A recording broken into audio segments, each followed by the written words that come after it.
Dominic is 47. He works a stressful job in law enforcement. He's a husband, most importantly. He's a father, most importantly, and a full-time family man, most importantly. He also loves to train jiu-jitsu, coach wrestling, and he's a pretty active guy, as we're going to talk about.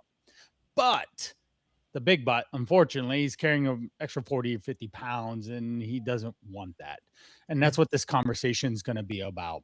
A lot of men are sitting around doing nothing. They work, they may or may not train, they're providing, but and parenting, but they're not taking care of themselves. And then after you get to age 40 to 60 is such a hard, critical time where you're raising kids. Maybe you have aging parents. There's either in wild financial success, you're working through it, or you might have a job career shift that might be happening as well. So the 40 to 60 is a pressure cooker in this life. And when stress gets hard, what do most people do? They just push that off, their health off. Does that sound familiar? Well, Yes. welcome back to episode 105 of Driven for Health. I'm your host, Coach Brian. And in this episode, we're doing the health hot seat. I've done one before on episode 35. And if you are interested in a health hot seat, well, what is it? It's a real live coaching session. I have not met Dominic before. He filled out a simple Google form that I asked some basic questions around his health and different things that are going on in his life. And he reached out to me on Instagram, and here we are. I offered, and he's like, sure, I'd love to have a coaching session. Help me figure this out. And that's the point of this, is to walk away with a clear blueprint of what he should do in his specific life, because anyone and everyone that I ever work with, they're individuals, but they're also deemed by human law of energy and thermodynamics and all this. So he's not special. He's his own unique Dominic, but he is a human, and we can play by the rules of fat loss and ultimately maintaining a long, healthy life. Let's jump in and go over everything that is Dominic and start peeling back the layers of the onion. Here we go. Welcome, Dominic. Thanks for coming on to Thank the you for show. having me. Thank you You're very much for having me. so welcome. So let's paint a picture. First up, what do you do? And I mean, you don't have to be super duper detailed, but what is it that keeps you busy? That in quotations 9 to 5. So yeah, I'm a police detective is what I do. Um, Very stressful, high stress level Mhm. job. Constantly moving. Well, I mean, I do a lot of typing, report writing, and stuff like that. So Of it's course. it's kind of like a desk jockey job almost, but Okay.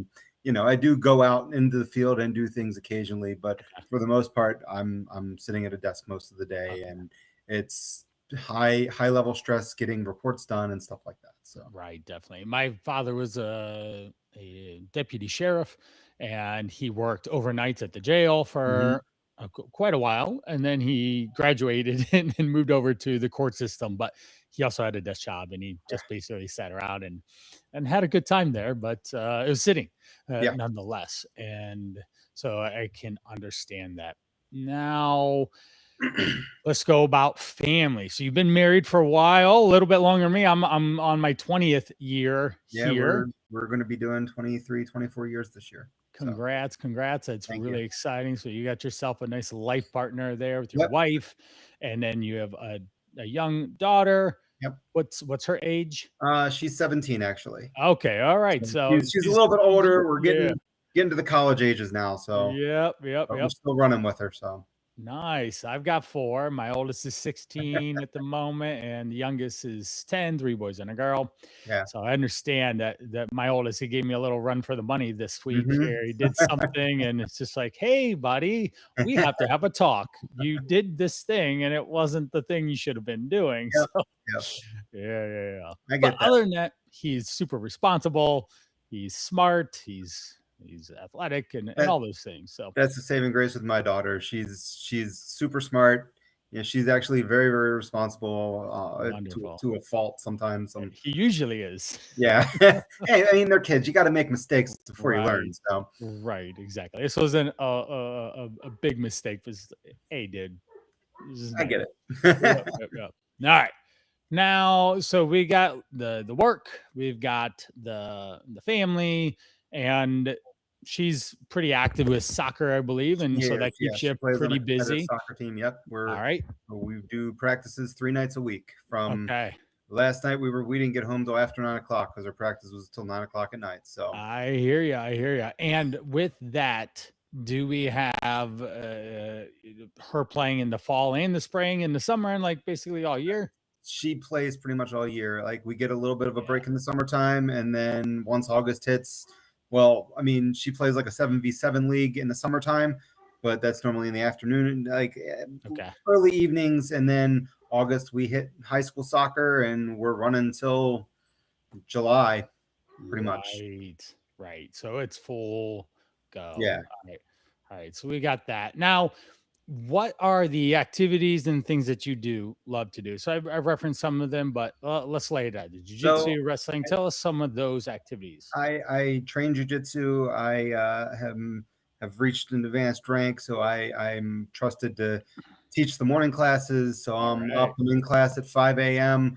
Yes. I teach Monday, Tuesday, Wednesday, and Friday most times. I go and help somebody else on Thursday sometimes. So I'm there doing that. I coach wrestling starting in November till March, wrestling season. So my life revolves around wrestling from November to March. And then Okay. I got into pro wrestling at a very, very young age. I blame my Very father cool. for that. And one Father's Day, my wife decided to get me an intensive into pro wrestling. And I took the intensive. I found out where they trained. I started training, and I've been on the pro wrestling indie circuit for oh since before COVID, so for quite a while now. That's awesome. And this is like what type of wrestling? Are we talking about like WWE Yep, wrestling? Are we yep. talking We okay, do awesome. WWE wrestling, and it's a lot more physical than people think it is. Yeah. I remember when it was WWF and Monday Night Yep. Me Raw too. and Stone Cold Steve Yep, Austin, but even going back to Hulk Hogan, the late yep, great Hulk Hogan, right? Ultimate Warrior, yep, Bret Hart, all those yep. guys. Yeah, I've All right. been like I said, I've been watching it since I was probably about 3. My dad got me into it, and I've been my Yeah, daughter's into it now. So her and I were there watching WrestleMania this weekend, like talking awesome. about it. We have our little chart, and we try to call who's going to win which match and everything like that. Oh So yeah, I mean, that's we awesome. have fun with it. So That is so cool. Awesome, awesome. All right. So we laid out you're super busy. Let's just throw in a bedtime. When do you normally go to bed? I shoot for 9 o'clock, but I don't think I ever hit 9 o'clock. I'm All right. normally about 9:30, 10 o'clock type of. Okay. All right. So let's do some quick math. And if you're getting up at I don't say get a three, lot of four sleep. o'clock. I get Yeah. up about Monday, Wednesdays, and Fridays. I get up about 3:30 in the morning so I can hit the gym at 4. I try to work out for about 45 minutes or so lifting, and then I hit at jujitsu, training that at 5, and I do that for an hour. I come home, get a shower, and I'm at work at 8 o'clock. So Okay. All right. So yeah, very busy active morning yeah. and then get into the workday and then probably what a home life in the Uh, evening. yeah, I get home at about it's about an hour drive, so I get home like around 4:45, 5 o'clock, Okay. and Okay. then wrestling season. I change and I'm at wrestling. Um, After before when it's not wrestling season, I come home, change, and depending on if it's a soccer night or not, or she also does singing. I get her Okay. to her voice Yeah. lesson, or I Right. take her to soccer practice, and sometime in there, sometimes I'll drop her off at practice, and my wife will pick her up, and I come home and make Right. dinner. So Right. Tag so teaming and it depends on the week and the day of the week. yep. So Yep. I dropped off the kids. I picked the kids up and I yep, made dinner today. yep, We had tacos. yeah, That's a Mexican style is a very fan favorite because it feeds everyone. They all eat it. And it's quick and easy. yes, exactly. Yep. All right. So what we're doing, if you're listening right now, I'm getting the picture painted. Who's Dominic? What what's his day look like? What are stressors or challenges that he has so that I can reference those later and help understand. So right now we got a big check against fat loss with sleep. Yep. Right. That's a big challenge. And scientific studies forever have said when you're under 6 hours, you are really challenging yourself to lose weight. Okay. And because humans are the only creatures in the world that refuse to sleep because we get too busy, we're overactive, capitalism, consumerism, the Mhm. list goes on, right?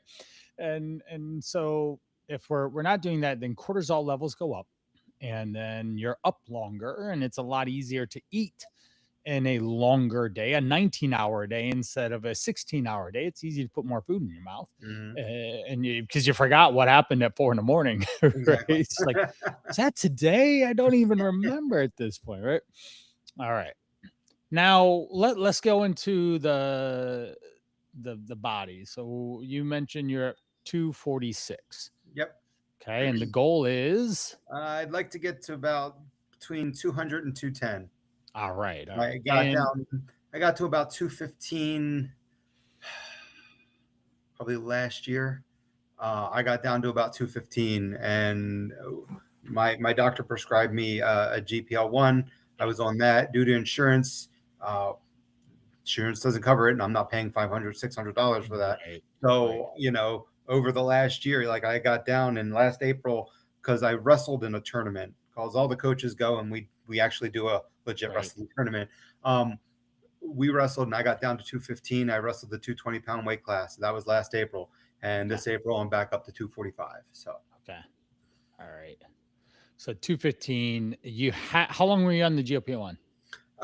probably about a year, Okay. maybe a little less than a year. All right.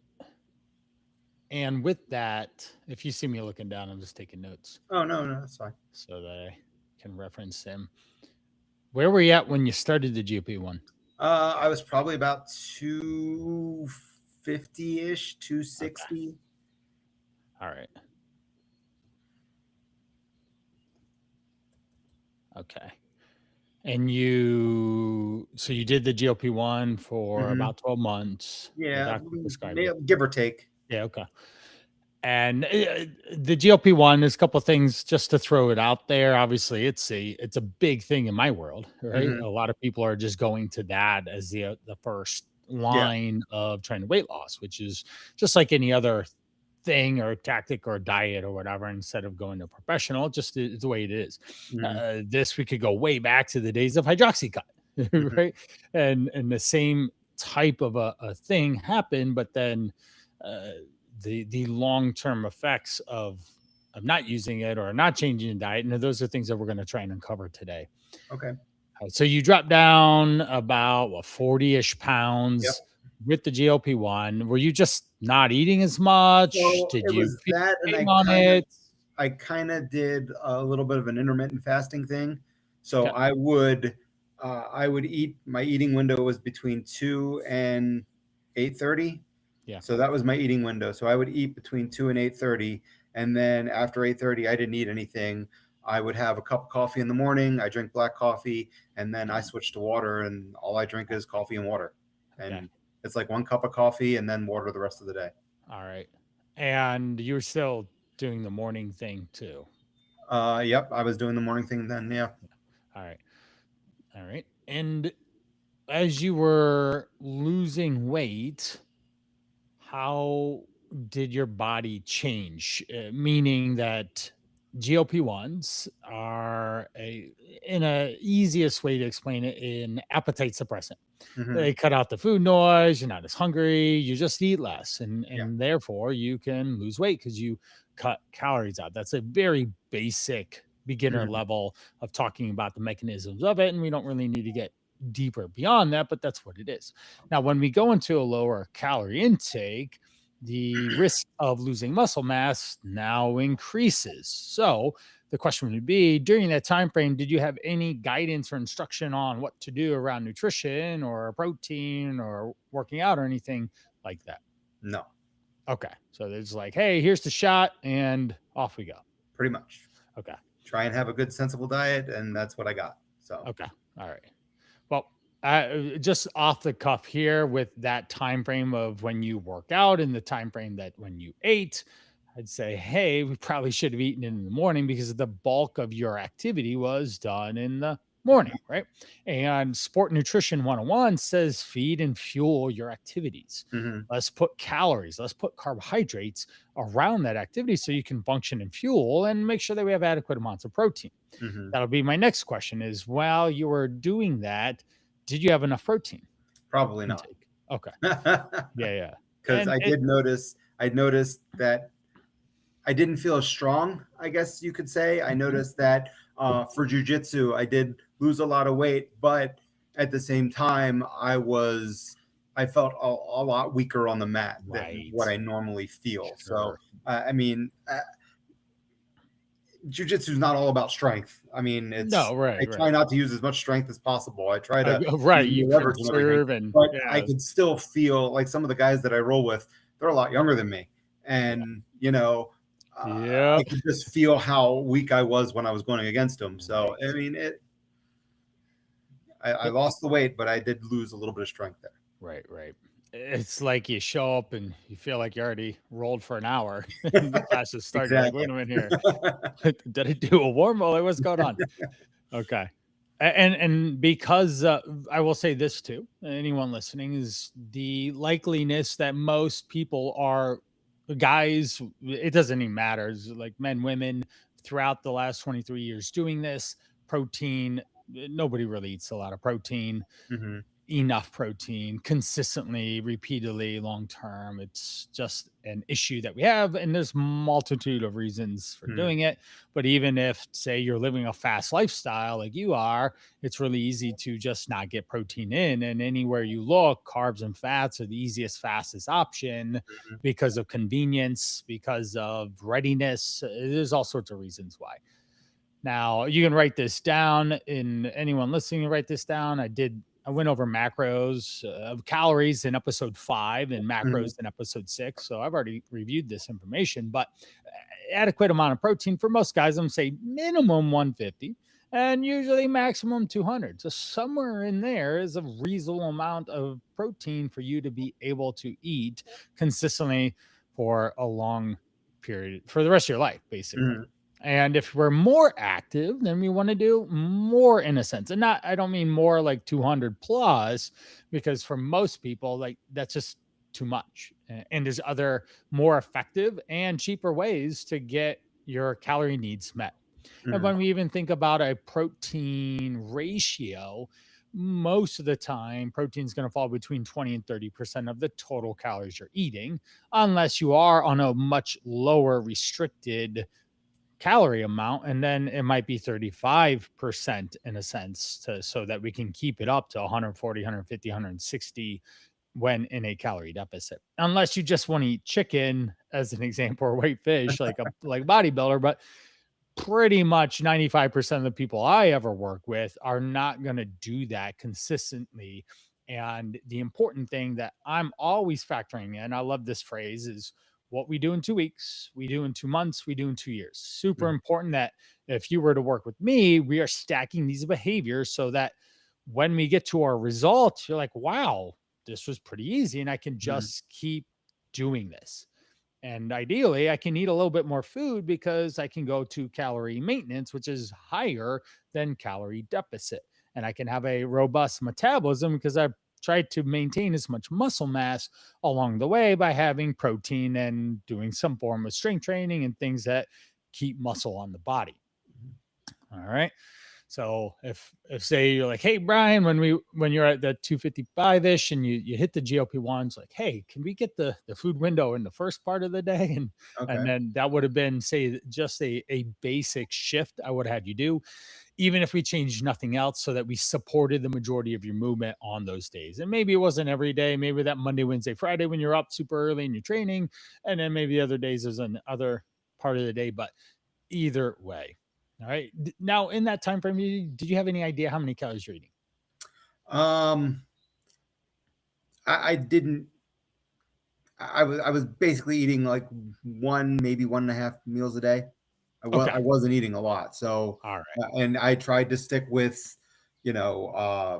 some And kind was of that including protein. snacks too? Just wanna Um, throw that. I didn't really snack that much. I mean, if I did, it Okay. wasn't anything terrible. It might be, a handful of peanuts or almonds or something Okay. like that. Okay. I didn't snack a whole bunch because I was like focused, like this is my eating window. Right. And I Right. like kind of prepared what I was going to eat at Dialed that in. time. So I was kind of religious about that. Okay. So it drove my wife nuts. I'm sure, right?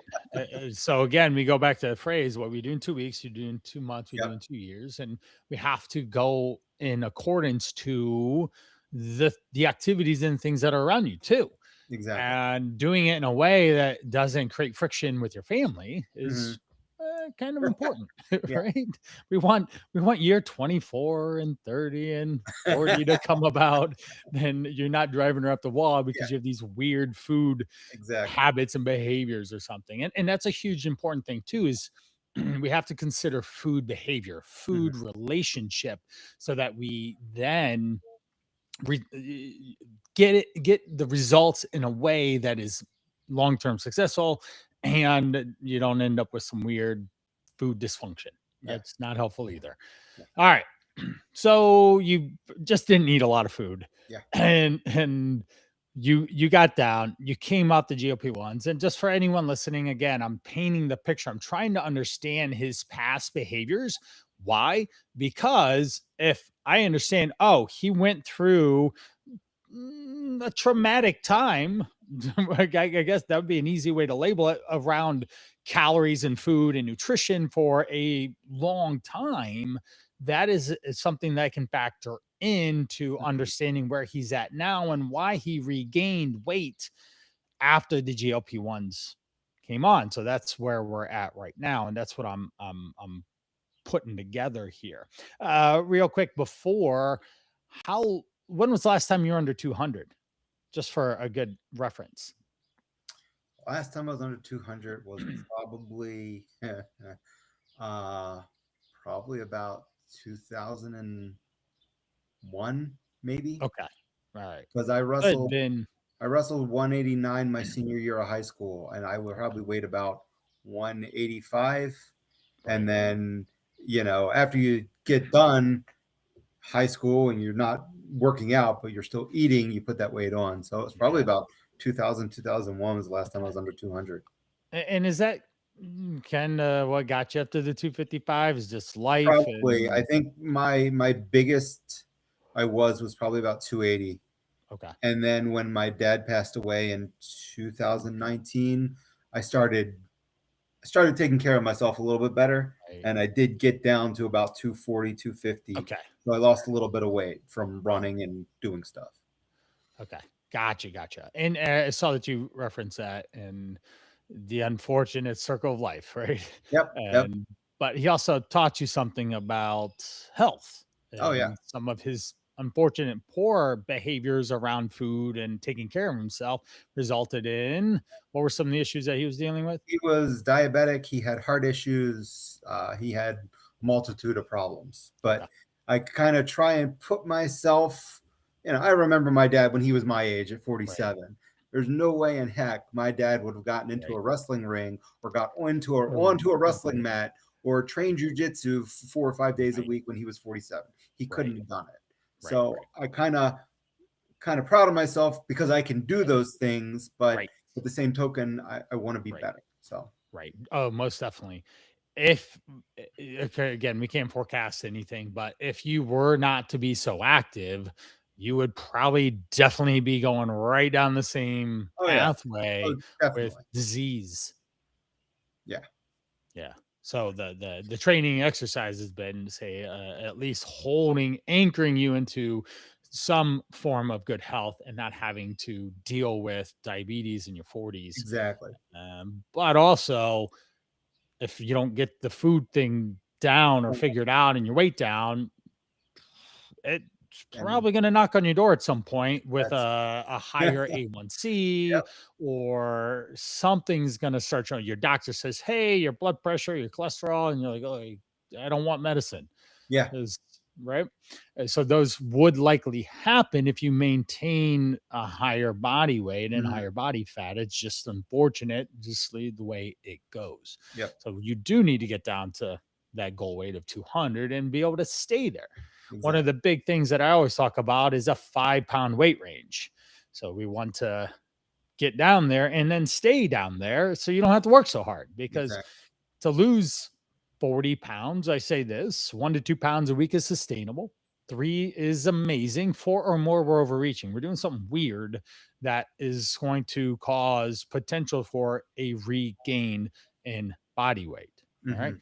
So now losing the 40-ish pounds over the 12 months, was that the time frame, the GLP-1 that you lost over 40 months, Yeah, or did you lose it pretty much. faster? It was about that time, yeah. It was that Okay. time that I started taking the GLP-1 and everything, so. Okay. All right. So that's a reasonable, plenty reasonable time to lose 40 pounds in a, Mhm. like, say, a full 12 months.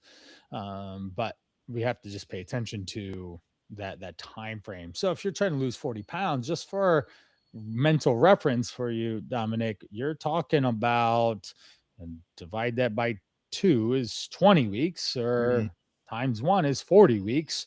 And then I would even say, hey, for the next 40 to basically a year, 52 weeks, for you to get to 200 and be able to stay there would be an appropriate expectation to put on yourself with Mhm. all the busyness that life has for you and the stressors and all this stuff.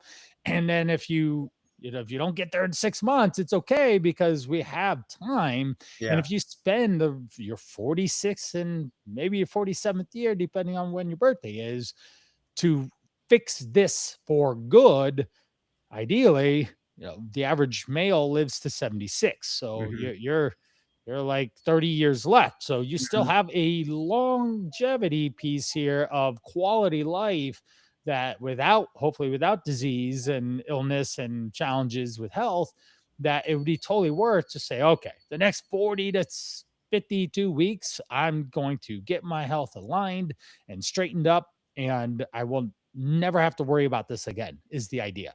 Because if we do some math, you've lost in totality maybe in upwards of 100 pounds Yeah. already. And you're still overweight, which Yeah. is not a good story, right? Exactly.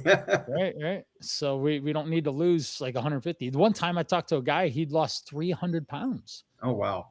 It was the same 100 pounds 3 times. Oh, And he geez. was down at the lowest when I talked to him, but he was Mhm. scared to death to not work out 4 hours a day and Yeah. go to the gym and all this stuff, and to eat any more than he was, which was pretty restricted, because he was fearful of Mhm. the weight coming back. But he had no idea on the nutrition piece. He Yeah. was just out, brute force of moving his body to burn the calories and shape Mhm. it. So we want to take it with like the Triton, right? The spear, Yeah. the three-headed spear of diet, Nutrition. exercise, Yeah. lifestyle, in a sense. So then we have that three-pronged approach to be able to be successful. All right, so you get off the GLP-1. What happens since then, in the last year, that the weight came back up to almost 250 now? So, and it sounds weird. I lost my dog in April of last year, about Yeah, this time last year, and that's tough. we had him longer than we had our daughter. Right, He was right. older It's than your my first daughter, so baby, right? Yeah. that took a toll on me, and that's kind of Right. my downfall. Obviously, he is a dog, he is a family member, but it took It's a long family time to get member. over that dog. Right. Yeah. So, and it's just been added stress from work, doing things, deadlines at work, and Right. running here and there, and just trying to maintain going to the gym and classes and everything like that, and it's Right. just snowballed. So, Right. Now, what changed? Was it the change in the food window? Was it change in the so I food kind itself? Did you get of hungrier? I around the time we lost my dog was about the time I kind of stopped doing the intermittent fasting, Okay. and just I was just eating. Okay. And it just wasn't. I'm going to admit I was terrible. I didn't. It was Yeah. bad for about 2 months, Okay. and then I started to I started to just have like a protein shake in the morning, and then, or some mornings I didn't eat anything. And I Mhm. tried to get back into intermittent fasting, but it never really took the way it was before. Right. And it was just, life was just going crazy. So, Right. I was kind of floundering a little bit. So, a lot. Right. So this is, say, a second big stressor of loss, and Yeah. that's one of the top. A loss of a family member, right? A Mhm. loss of someone, a divorce, or bankruptcy, or moving. Things like that are big stressors for humans. A job change or job loss, those are big stressors that can impact in a very negative way for not good habits, not Yeah. good behaviors, especially around food or alcohol or sugar or other addictive behaviors that Yes. humans get themselves into and cause problems, right? All right. So now here we are. This is everything catches me up to speed now. In your brain, have you attached I need to intermittent fast to get the results back? Or do I have to do, I think you mentioned keto. Yep. I have to do this thing to get the weight loss results. Is that And like in your head? a little bit, a little Okay. bit. And like I said, I did keto at one point in time, and I had a little bit of success with that, but Yeah. that's hard to Yeah. sustain. It's Especially with the incredibly hard to family. sustain. And Everyone's staring at exactly, you as they exactly. eat dinner and you're just Yeah, eating. like my wife and I both did it at the same time, and it Yep. worked. But she was a Right. lot younger, and yeah, it just kind of went Right. crazy. It's not, So I do have it's not some sustainable. a little stuff in my head about intermittent fasting and keto and Yeah. carbs and Right. everything's. I've never really had a solid program as to Okay. what I should be doing, how I should be doing it. It's always been Right. kind of put together on my own from my own Right. research, and Right. that's really all I've had to go on. And Right. Right. Right. from a wrestling background, you need to lose 10 pounds. All right, just don't eat for a week and run a lot. That's what we Right, did. right. Yep, Sweatshirts, trash bags. That's how we lost 10, 15 yep, pounds. No problem. yep, yep. And it doesn't work like that in my 40s. And how and ultimately, that's not the best way to do it if you're in high school again Oh either. no, it's terrible. And I'm Yeah. really glad they've changed things in high school Yes. wrestling nowadays. Things are a lot better. Yeah. When I got Right. back into it the year before last, and I saw all the rules and everything they had to go through, I was like, oh my gosh, where was this 20, 30 years ago? Yeah, Because I right, right. remember all the unhealthy stuff people did. So Yep. Yep, yep. I do remember those things. yeah, Okay, so we have a lot of ingrained behavior, a lot yes, of knowledge from YouTube University. For yeah, some things, it's great. I have redone my house a lot. I've laid done a couple things that flooring way and too. yeah, I've done all sorts of fun things, right? I can go YouTube it and figure out a lot of things, but it's like the car engine light. If that comes on, I it's not Yeah, enough. that's somebody needs to help at that. Above my pay grade and stuff, okay? So that's where, say, a ploy of, if you're listening and you've been trying to do it, you probably should just get some help if you have not had success. Yes, And by success is not using a named diet. It's not having a window of time that you eat food or not. There should be moderation, balance, and flexibility built into the approach that you use so that you can ebb and flow with what life has for you that day or what you thought it was going to do, but then something else happened. There's been so many times I was like, oh, we're going to have this at dinner tonight. And then my wife texts me or says, hey, you need to go call for pizza. Like, oh, okay, I guess that's what we're doing now. Or even last night, Dominic, I was busy in the day and I didn't want to walk with my wife and the dog earlier in the day so I could do work things. hmm, I said, how about we walk tonight and with our kids and our family so that they can move and we can participate in that. So we walked the dog. 2 out of the 4 went. And after the walk, the kids were like mutiny in the back seat. Rizzy's is an ice cream place at a yeah, soft serve. And we ended up going there. Had no intentions of having Rizzy soft serve ice cream. I got the baby cone last night, but that was a curveball. All Yeah. right. And I woke up without worry that the scale was going to go up or not, because it works. It fits. My body is carb adapted, and I eat carbohydrates, and Mhm. I move my body and all this stuff. So it's really not that big of a deal. And it fit in my calories. So now, so those are some of the most important things: moderation, balance, and flexibility. And if you write those down, write those words down, because if you can't abide by those things, you will fail long term. It will happen. You will not lose the weight, and things might get worse, which nobody wants. Mhm. Right? Let's break down some of the keto. Keto is just basically no carbs. Yeah. I don't know about you with the family, but Terrible. probably carbs show up all the time, right? They're everywhere you end up, right? It's like, oh, whose birthday are we celebrating? Oh, there's Exactly. carbs there. Or like, hey, it's dinner time tonight. I'm like, oh, there's carbs there, Yeah. right? So it immediately creates a ton of friction for you. Now, the body is carbohydrate driven.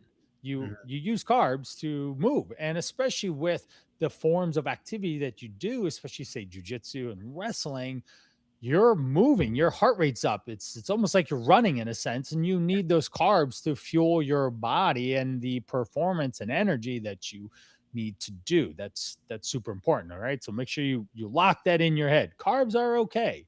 And I need to eat them Mhm. because I move my body and I want to keep moving my body. And I don't want to show up to the mat feeling like I've already rolled an hour No. when I just woke up a little bit ago. You might be tired. Yeah, okay, I get that, but you don't feel like you're drained from working Mhm.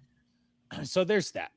And for carbohydrates, I have some guys. Danny's in my Call to Rise program, the 100-day fat loss challenge.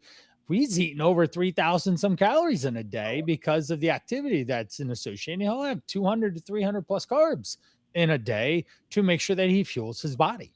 That's Mhm. just sport nutrition 101. Fuel your activity so that you can perform and recover, because you are going at it at such a routine, right? You're doing jujitsu and wrestling, and you're doing these things on a regular basis.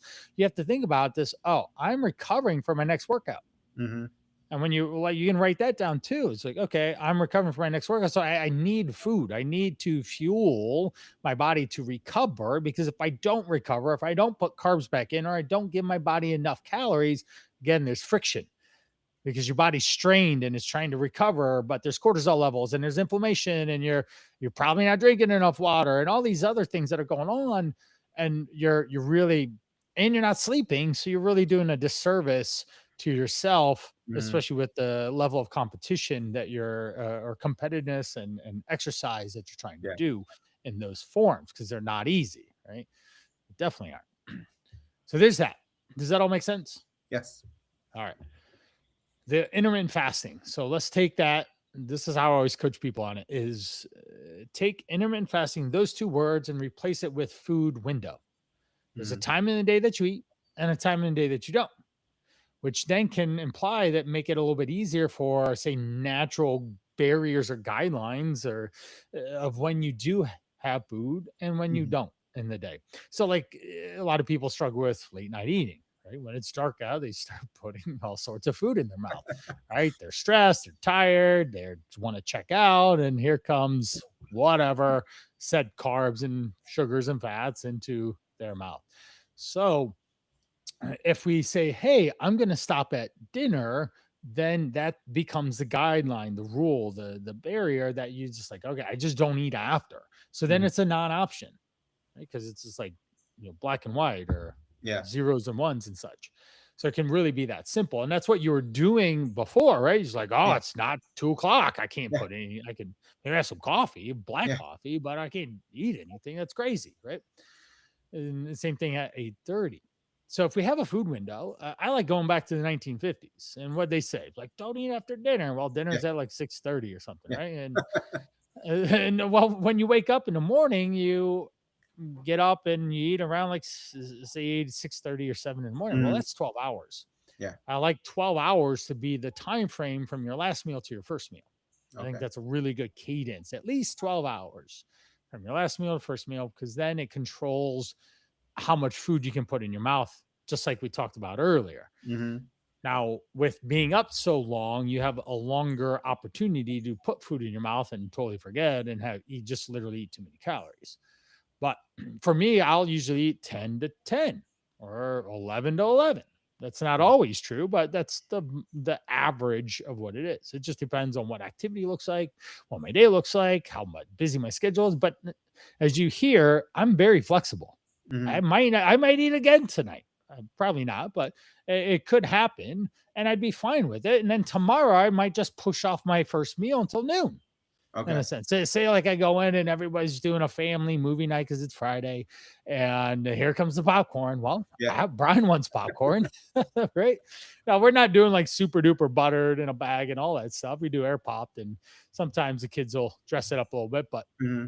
uh, but maybe that's happening. I want to participate. And that's Mm-hmm. why I did the ice cream yesterday because I want to participate. I don't want, especially at this age, and your girl would probably Yeah. roast you too, like, oh, Dad Oh can't yeah. eat ice cream because he wants a six pack or something, Yep. right? Yep. They would just lay into you, right? That's my older two. That's all my kids. They're just I don't know if you get it, but everyone in our house is a bro right now. Oh yeah, So yeah, yeah. I'm a Bro, bro. bro. Everyone's a bro, right? So or a big back. Call me a big back. I'm like, I don't know what you mean. I mean, I did Yeah. pull up today and I'm trying to work on that lat spread, but I don't know what you mean. So so that gives me flexibility and some adjusting. So we're talking about timing of the day. Because you wake up so early and you move your body, you do want food there. You don't need to have a lot of food, but a jujitsu's secret weapon is the honey bear. If Mm-hmm. you take a serving of honey before you step onto the mat, it's like Fast and Furious, the little red button on the steering wheel. It's that nitric oxide, that NOS that they press, and you're like, boom! All of a sudden, you keep showing up, and you take a hit of the honey bear in your car before you go in, so you don't let anyone know that you're doing it. And then you get on the mat, and they're like, dude, you been up for like 2 hours already, like warming up and all this? Like, what's going on? You're like, I'm used to you just like sleeping in sleep Yeah. mode here, and I just pin you, right? So that can be a really good utility of simple carbohydrates Okay. around the activity that you're doing that will fuel the performance and activity and aid in recovery while you're doing jujitsu so early in the morning. Okay. Could be even a peanut butter and jelly sandwich. But Okay. what you see is I'm talking about carbs and I'm talking about sugar, and that's okay. All right. Now, afterwards, we'd want to have some protein and a more balanced meal. And that's a huge thing that we're going to talk about is meal balance. All right. Okay. All right. Does that make sense about intermittent fasting? It does. Yes. Okay. All right.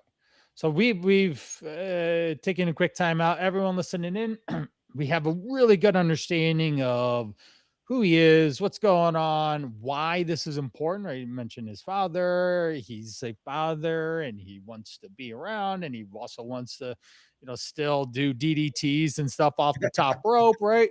With his pro wrestling because that's cool and that's fun and he should do that as long as possible and do it at a healthy body weight. So then again, if you're at a healthy body weight, I guarantee you'll be able to get 2 to 5 more years out of your body before your body's like, dude, I'm gonna body slam you if you go out there again, right?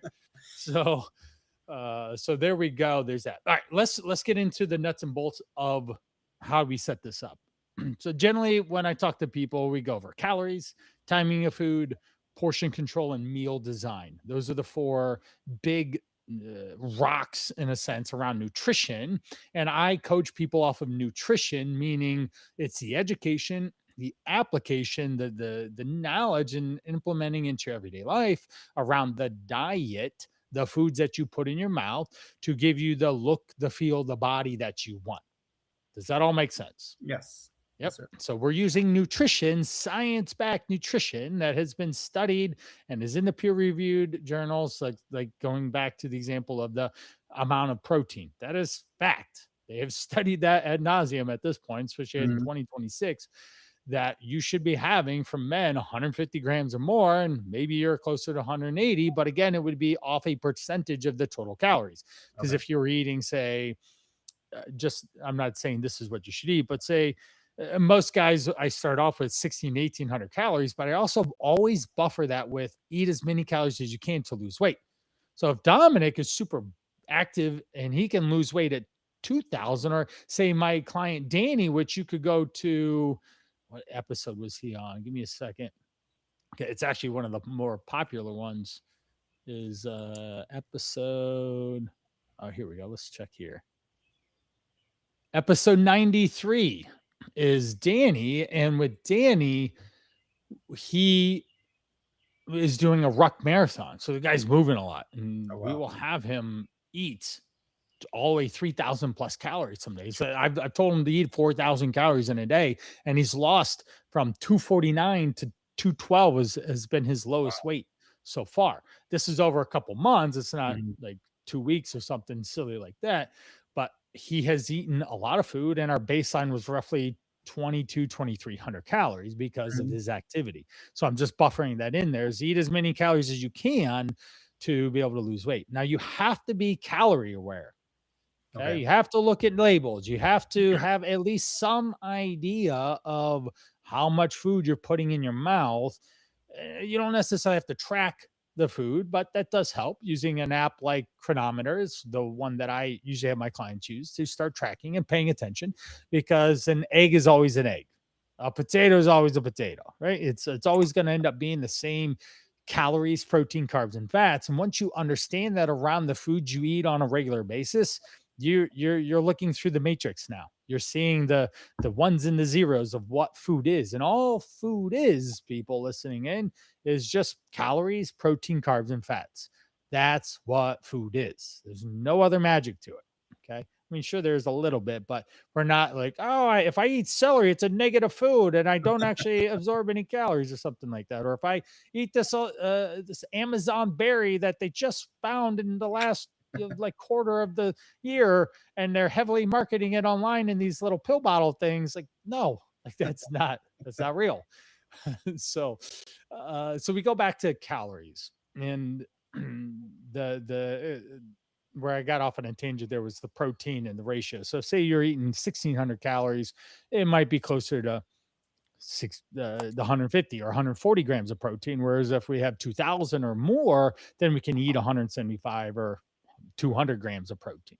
Mhm. But if you have that much and you have that little calories, then you're just going to be eating a lot of protein, and that Yeah. may or may not be up your alley or in your grocery budget as well, because low fat protein sources can be Mhm. more expensive. And if that's all you're eating, your budget is up there. Whereas, say, for example, if you eat carbs and you use oatmeal as a carbohydrate in the morning to refuel after your jujitsu, a whole silo of oatmeal uh, is like $5 or less, and there's 4,000 calories in it. That is Okay. 30 days of a half cup serving of dry oatmeal every single day that you can have as part of your breakfast to give you 30 carbs, Mhm. and we're good. And that's a cheap, affordable, easy breakfast, because affordability always has to come into play too, right? So I got 6 people in here. I got to make sure that we're not just spending, Oh, I I get it. yeah, thousands of dollars these days, right? I thought eggs were gonna go down. I don't I don't I don't think they went down, but I digress. So 16 1800 is usually the base level of what I tell guys to do, but again, it can go up from there. Maybe you're an 1800 to 2000 or 2000 to 2200 calorie. That's something that I usually give 2-ish weeks to start to figure out. And Okay. the starting point to figure all this out is I usually have people send me pictures of food, or they start tracking and they start to improve their diet in the first place. They're paying attention, they're looking at labels, and they're going through this process of learning what's in the food they're eating, and not just, oh, this is in the no carb thing, or this is off that 1990s do eat this and don't eat that food list or something. We don't need to do that either. So, uh, if you were to approximate, do you have any idea how many calories you are eating? I think I when I started when I was tracking my I used one of the food trackers. I think it had me eating. I think it was like 1,700 calories That was what they kind of, you put your metrics into No, the yeah. thing, and Right. it said about Right. 1,700 calories is what I was supposed to eat. Okay. Some days I would reach that, some days I wouldn't. Right. uh, And for some quick days I would reference, go well over that, and it was like, when you go over, it's like, oh geez, wow, I completely failed, and it like completely destroys you. yeah. So Right. it, Right. Exactly. And that's the mindset and the framework and this mhm. idea of how it ends up going through everyone's head, right? Oh, I'm a failure. I'm just going to start over on Monday. Well, today's Friday. So fortunately, you just have 2 days before to wreck yourself this weekend before we start over. But what if it was on Tuesday and you've got like 5 days to do some Exactly, damage, right? So exactly. we don't want to have all diets start on Monday because that's not good. And we always have an option to just get right back on track and what we would say balance out what we need to do from the last meal to the next meal. Oh, I overate calories at this meal. The next meal, I will eat less.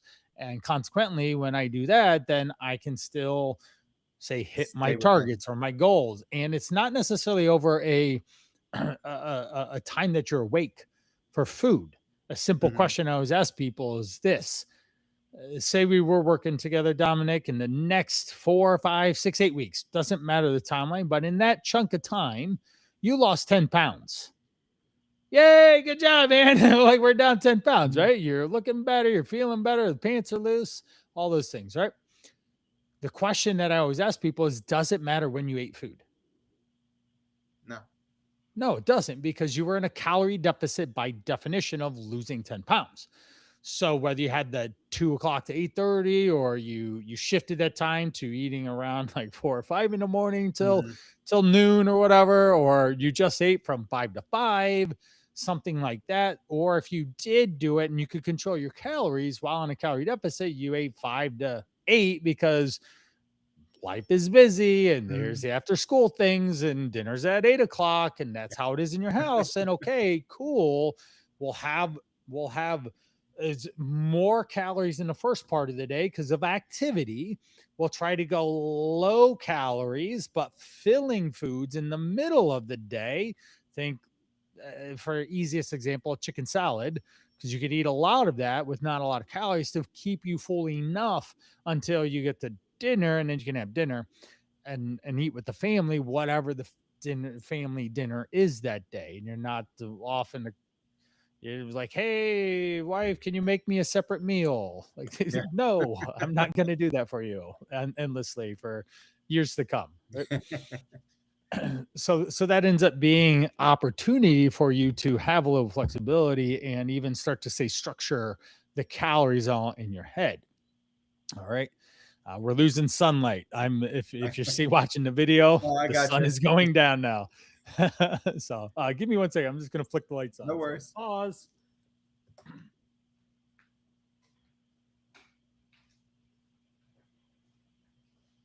All right, there we go. So it took a second to turn a light on so Dominic can see me and I'm not just fading away into darkness. I'm out in my barn. This is my garage. It's the garage gym. It's a barn. It's got all my weights and the workouts. It's my office. I do Nice. podcasts from here and all this stuff. So I usually let natural light in, and but it's 8 o'clock, so I it's get getting you. dark. All right. So we've got overall calories. Now let's go to context of when you were tracking. Were you tracking what time frame was this? Was this with GLP-1? Was this This without? Was this was before? probably maybe a month or so ago. Okay, so I started recent. tracking. Yeah, I Okay, started tracking again nothing recently. before that. Not really, not before that. And if I did, it wasn't, Right, it wasn't steady. Like I right. tracked steady for probably about a month or so Okay, before all right. this, and Yep. I was really on point with that. And then, that obviously fell off after a while Then too. life happens, right? Exactly. Think of tracking and everyone listening in. And the reason why we're almost at an hour now is just being really thorough. So when Dominic leaves, he has a very clear understanding. He can ask all the questions, and you listening in can hear the explanations of why I'm even saying and explaining the things that we do. Tracking is a tool. It's just a tool in the toolbox of nutrition that we can use. Just like, say, low carb or intermittent fasting could be tools at certain times that we could use to facilitate the outcome that we want. And say, I will have in quotations, a keto meal, a protein and low carb meal in the middle of the day, but I'm going to have a high carb first morning thing because of the jujitsu and all. And then I'm going to eat with my family and I'm going to have carbs at that point too. Mm-hmm. Cool. Awesome. Or fasting. Hey, it's Christmas time and I just want to go all out. It's Christmas Day. I am eating all the things. Cool. Maybe that's just 1 or 2 meals in that day. And then you keep your calories in check because calories are the most important thing. And then it turns into protein. So you can write this down. Calories are most important. Proteins. Then we have vegetables, or I call them fibrous carbs, vegetables and some fruit. But we want calories first, protein, then fiber, because those will fill you up in lower calories. And then we want to limit the fat because fat is calorie dense. We want to be conscious of the carbs because they are always in forever, right? You will always run into carbs everywhere you go. So we might as well develop a better relationship with them than just stick our head in the sand and act like they don't exist, because that's silly. Yeah. And then we want to eliminate simple sugars, right? The fast, cheap, ultra processed things in crinkly bags and boxes and different things like that have marketing and all this stuff on them that say they're how healthy they are, how much protein they have in them, or whatever else. They're colorful and they have, for me and you too, probably Teenage Mutant Ninja Turtles or something on the front, course, right? yeah. Or Tony the Tiger, right? Yeah. They're great. So we probably don't want a lot of that to happen. The only time, Dominic, that you could get away with Tony the Tiger Frosted Flake is before you go into jiu-jitsu. Why? It's going to be that NOS button. So instead of honey, you do Frosted Flakes. And you do a serving of it because the sugar and the simple carbohydrates from the cornflakes and the glaze they put all over it is going to boost your blood sugar up. But then you're going to go use that blood sugar in your jiu-jitsu. So you'll have more energy to keep up with the youngins there, right? So and then feel good. That's something that's never been explained to me. I've always been I always been a workout in a fasted state. Yeah. So no way. I have never I've just always been like that. Even wrestling, I've never this next week, man, it's gonna be like you're gonna be blowing up my DMs and Insta. Be like, dude, I had the honey before the workout and I was unstoppable. Yeah. you felt like Jim Duggan in the ring on turbocharger, a macho man. I love it. It's like this energy because you just did basic nutrition. You gave yourself some sugar, or you elevated your blood sugar with some carbohydrates, and then you were able to power through the workout and not feel old. At the very least, this next week you won't feel as old as you have in the last years. So, all right. So we've gone over calories, 1,700. Because you have a desk job, that is a huge limiting factor. And I would implore you, because it is stressful too, is make sure you get up and get away from your desk periods throughout the day. I've been trying to do that recently as well. Get up like around 12:30, 1 o'clock, and I walk outside. Now that it's nicer out, I try and get up. Do a lap or two around the block. Walk fast if you have to get some endorphins and blood flowing and clear your head and get some sun and some fresh breath and air and all this stuff. That would be super helpful for you to do strategically throughout the day to lower your stress from your work, because that's not going to change until you either get a new job or you change positions or you go find the easy detective jobs, Yeah. whatever those might be, right? Whatever those might be. Right. Like, oh, grandma called up and she lost something. Let me go help her find whatever it is, right? Not like not like murder or Yeah, or grand larceny or whatever. exactly. Right. Those are stressful. So Yes. you absolutely have to do that. All right. So we got a general window of calories. You can track. The goal is to track and start to pay attention to how much food you eat and when you're eating it. And if you miss a day or miss a meal, then you just get right back on. Okay. If you want to use that as a tool.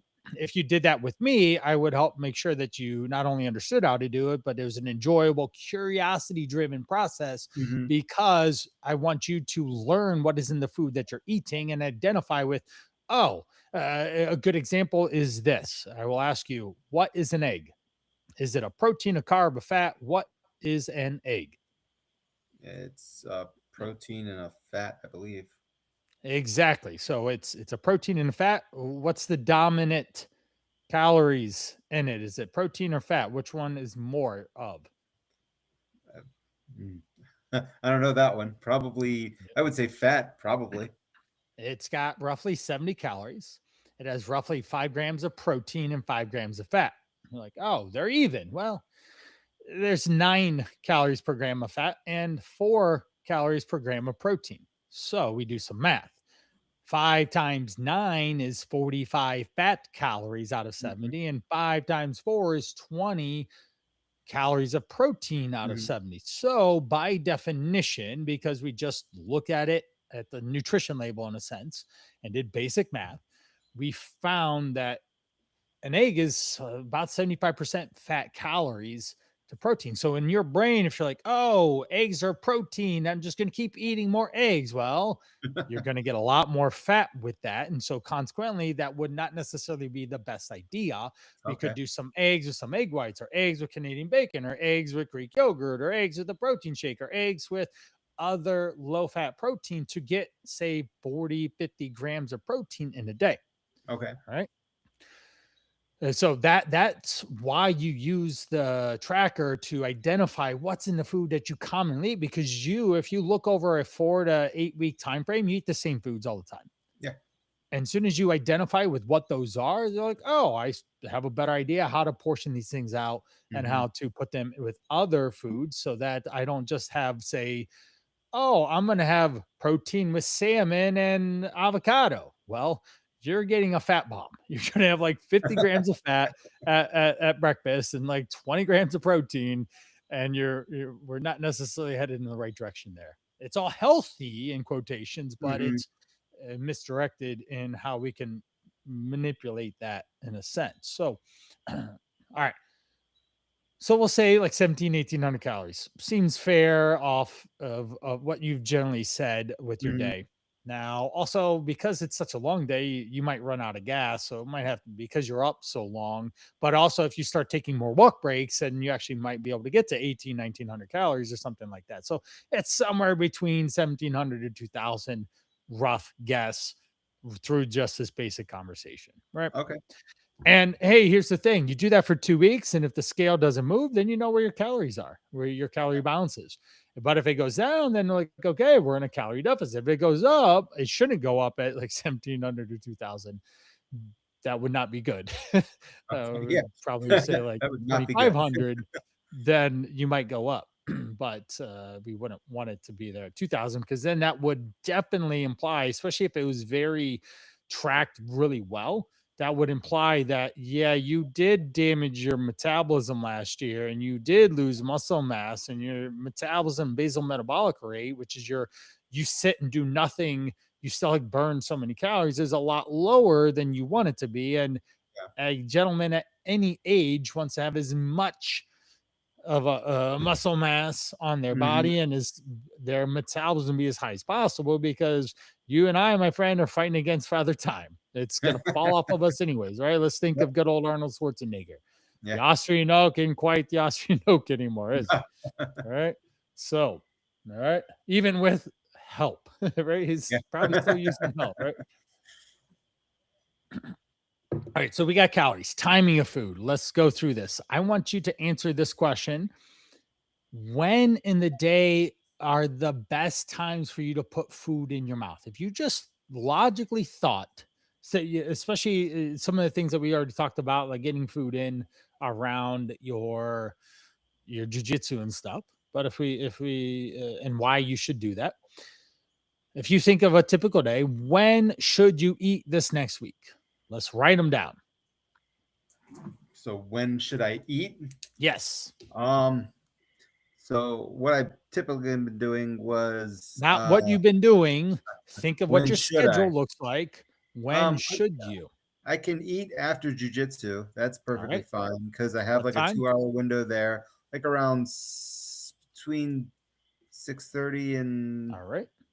like 6, 7, around that time. Hey, careful Now, with that. Your daughter's not around. yeah. She's not around. I was able to get away with that one because I would have had a little face peeking in, like, "Oh, did you say that?" Oh yeah. Oh yeah.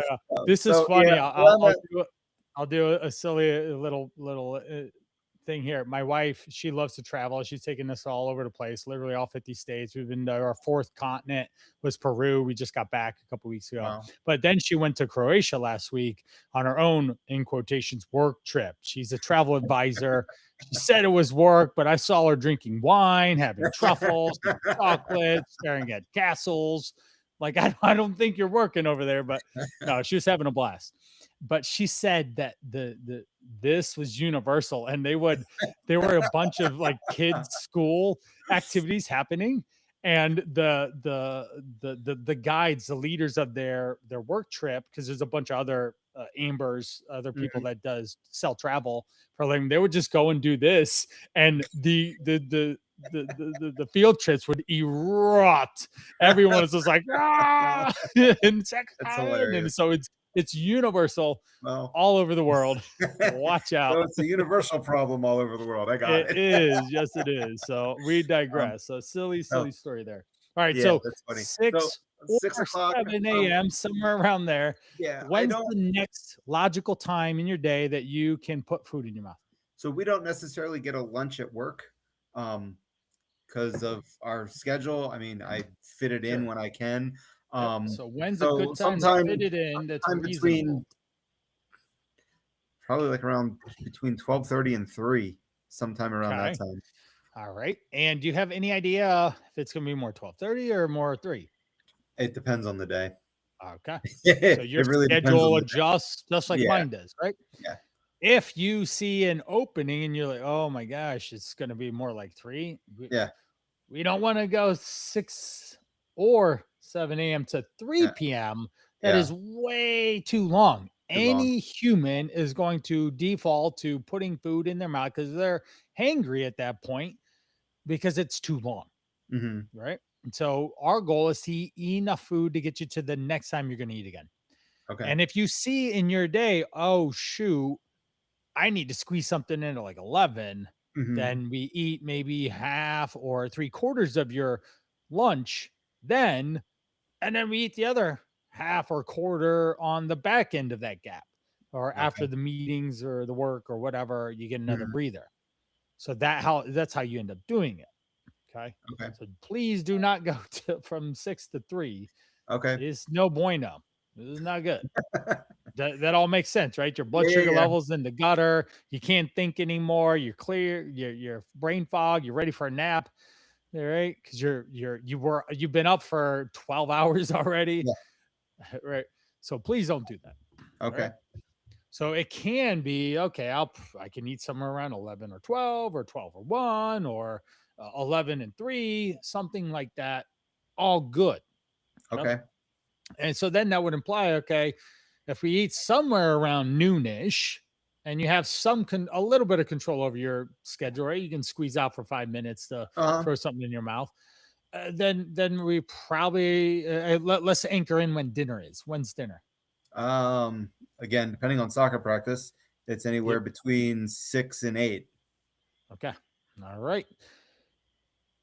Then we can imply it might even be better that you do 6-ish, 11 to 12-ish, 3-ish, and then 6 to 8-ish.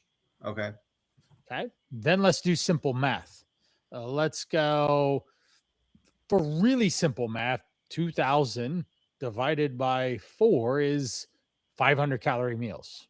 Okay. Right? If we go say 1,800, then we're more like 400-ish calories meals. Okay. So what I'm saying is basically the majority of your meals are going to go between say 400 to 500-ish calorie meals when you eat them. That would be off of 4 meals. But if we had 3, then we're more like 600 or 700 calories for those meals, roughly Mhm. speaking. Now, in breakfast, we're going to say, yes, it's going to be 600, but also I'm going to have about 50 calories of honey before jujitsu because Brian just gave me a life changing experience here. So then jujitsu post is going to be 550 calories in a sense. Okay. Cool. And also, if it is a 2-hour roll session and you're going the whole time, you should have another serving of honey in the middle of it so that we then push the NASH button again and give you Okay. more boost to get you through the second half. And then people are perplexed because you used to look like you already rolled for an hour when class started. And now you look fresh and everyone's fading as you're still going. And they're just Yeah. scratching their heads. They just don't understand anymore. It's like, wait a minute. I Um, was beating this old man now he's kicking my butt. Right.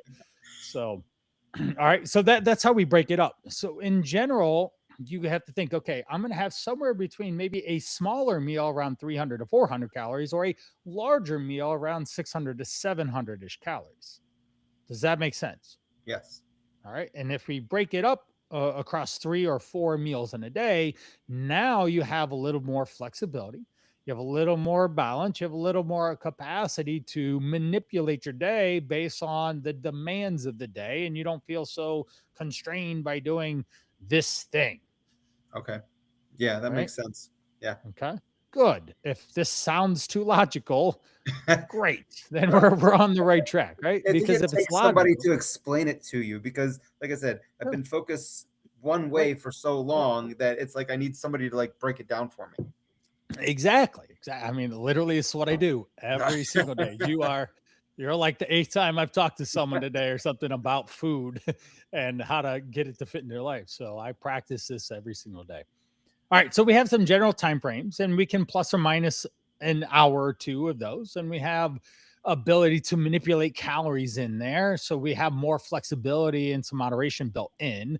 And we're doing this around your morning workout so that you can actually gain the benefits of why you're waking up so early in the first place and getting there and actually getting quality session out of it, not just brute force your way through it and just push because you will break. You won't be able to do it. You'll get hurt easy or whatever.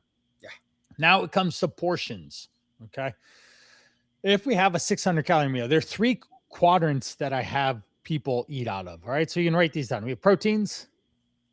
We've got the second one is going to be fibrous carbs or fruit or vegetables. And the third one is starchy carbs. We could add fat in there, but what happens with fat is that people overdo it and then they end up eating too many calories, and that's a challenge, especially if we're in a calorie deficit. So I'm all for healthy fats, but then we have to consolidate. Oh, I'm going to have less starch to have a little bit more fat in a sense.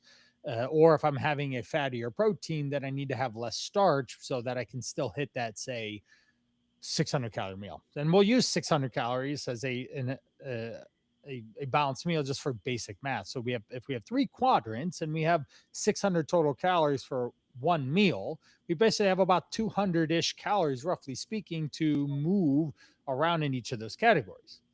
Now, 200 calories of vegetables is a lot of vegetables. So maybe you add a piece of fruit in there, or maybe it's 150 calories of vegetables and then 250 calories of protein in a sense, or 300 calories of protein in a sense. Cool. Not big deal, but it still falls into that general time frame, that Okay. general ratio.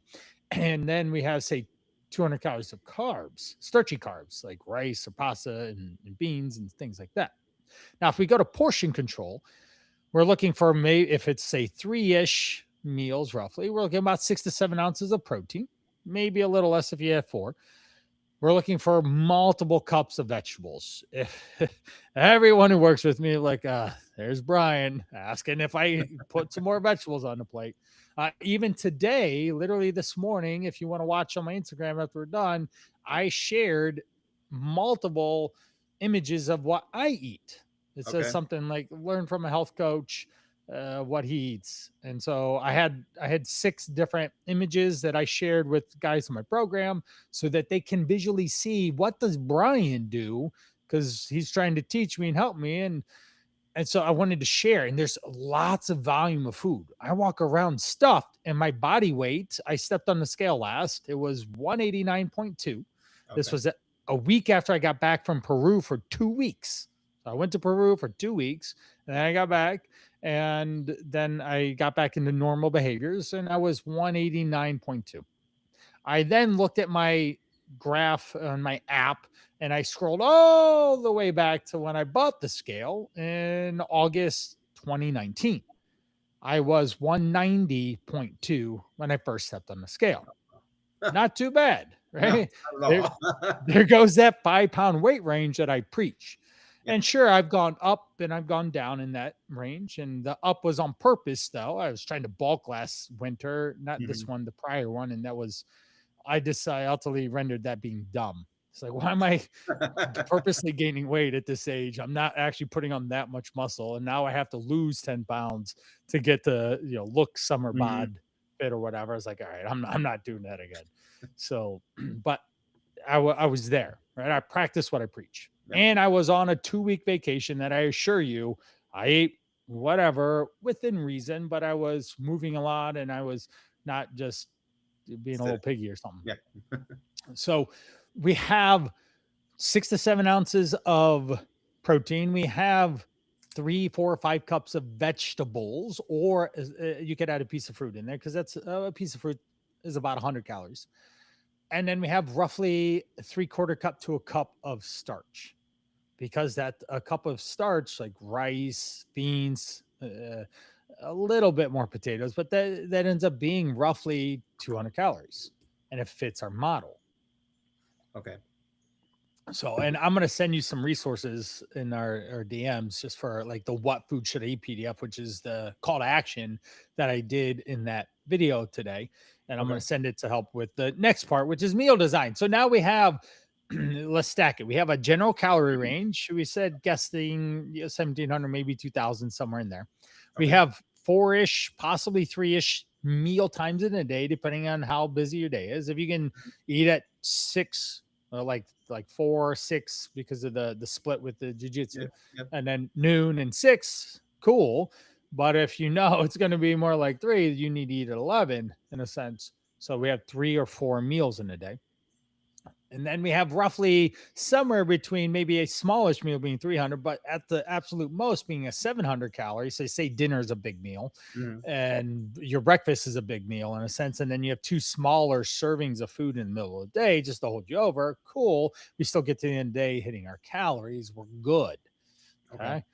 And then we have general portions of what those meals should look like on our plate. So basically, if we were to break up a circle plate, we have about half of it vegetables, a Mhm. quarter of protein, and a quarter of carbs, Okay. stretchy carbs. And if we want to say give it a physical item, I'll use a softball. No, sorry, not a tennis ball. A tennis ball. You would be having maybe 1.5 tennis balls worth of protein, 1.5 tennis balls worth of starch, and 3 or 4 tennis balls worth of vegetables. Okay. So then in your brain, you know what that looks like. That's a lot Mhm. of food.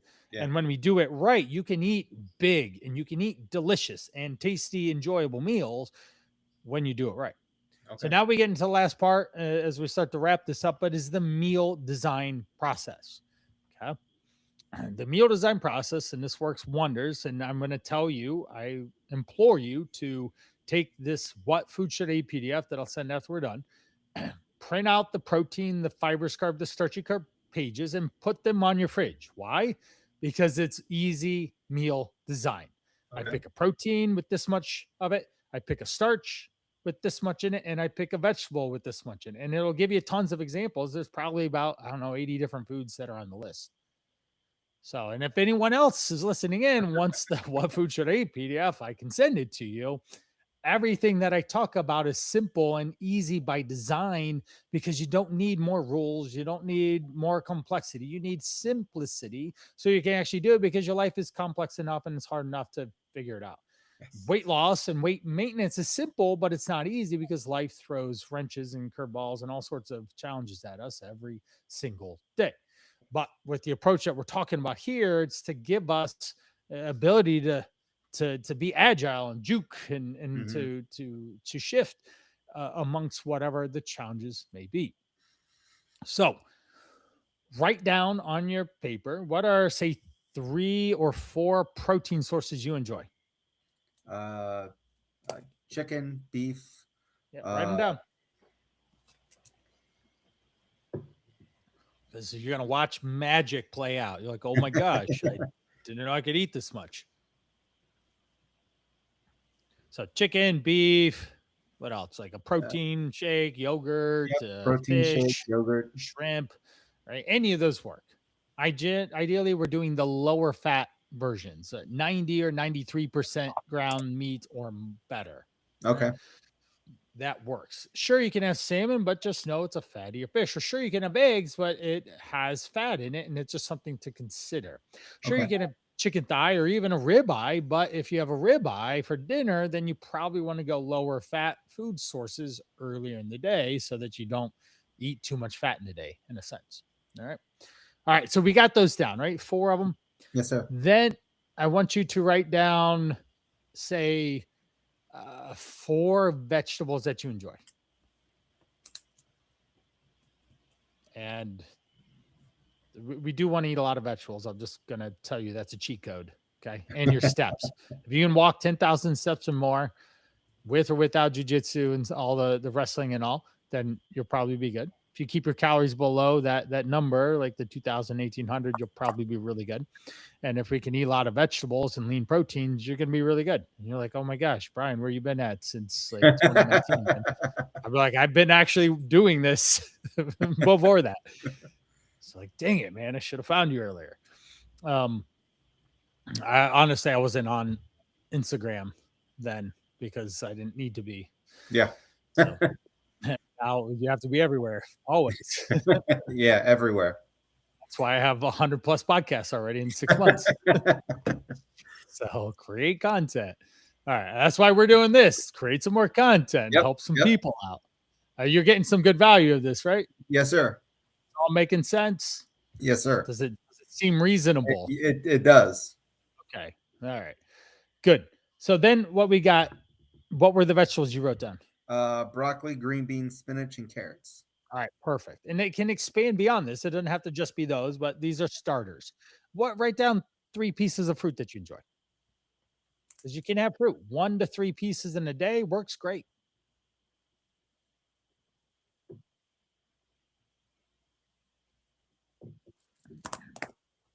Okay. All right. What were they? Apples, bananas, and oranges. All right, excellent. And then let's write down 3 starchy carbs that you enjoy. Don't think too hard. Oh, this is the easy part. Yep.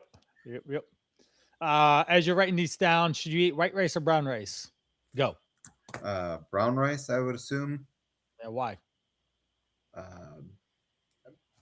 It's just what I've always heard. Yeah, I don't right? actually Exactly. don't know the reason. That's what I've always heard. Yeah, right.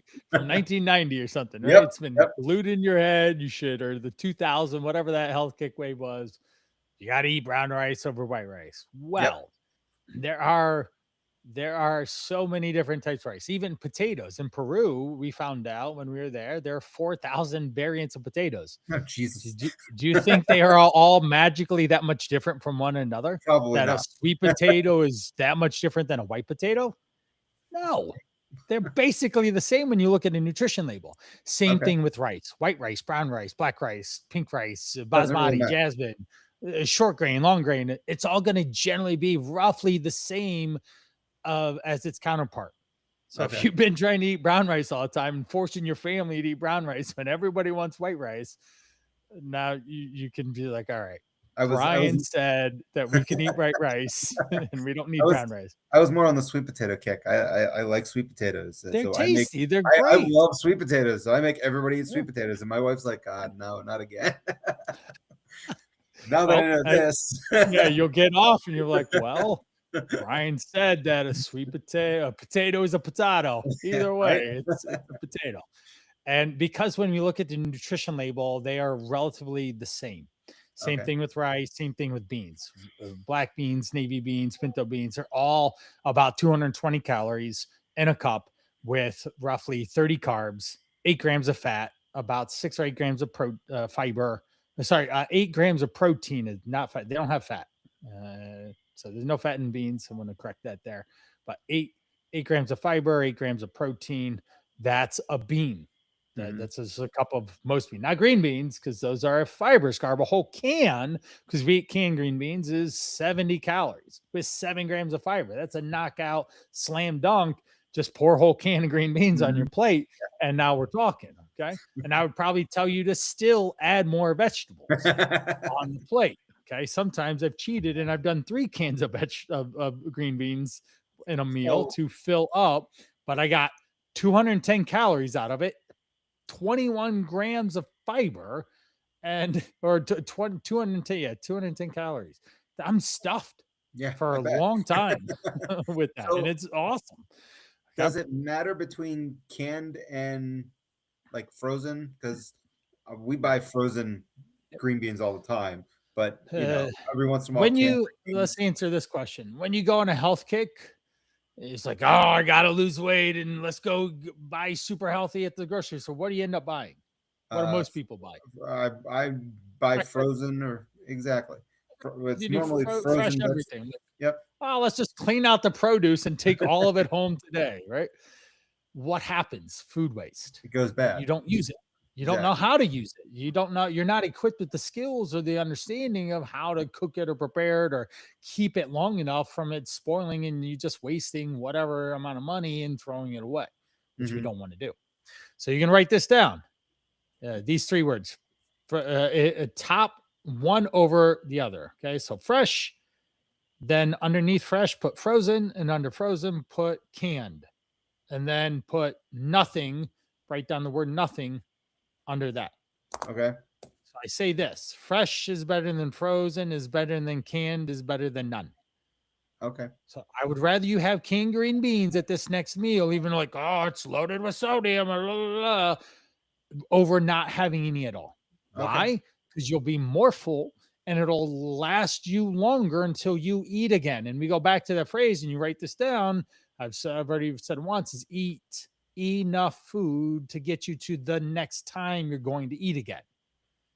So if you're literally, you got handcuffs behind your back and you're stuck from eating 6 a.m. to 3 p.m. because you're handcuffed and you literally can't eat, then you better have maybe 1,000 calories at 6 a.m. because you need that to get you to 3 o'clock. And then at 3 o'clock, you'll be less likely to make a bad decision. Because you'll be content at that point. Your blood sugars are bottoming out anyways, but you wouldn't have just had to say 400 calories in the morning and then you'd be famished by 3. All right. So here's the magic. Pick a protein, any protein. Chicken. Okay. And then what vegetable could pair well with that? I put broccoli with everything. Cool. And then what starts the carb? Great. So do I. Rice. Okay, cool. Let's go back to chicken and let's make a different combination. So chicken with another vegetable. Carrots and with another starch. Potatoes. Excellent. And let's go back to chicken and pick another vegetable. Spinach. And pick a different carb. There's different carbs between potatoes, pastas, beans, right? Pasta will work. Bread. Actually, right? Pasta, spinach, and potatoes or chicken. We've done that, yeah. So what we just create 3 different meals right then. Yep. But then we go back to the portion control that I said: 6 to 7 ounces of chicken, 3 to 4 cups of the vegetable, and a cup of the starch. That's your template. That's how you build meals.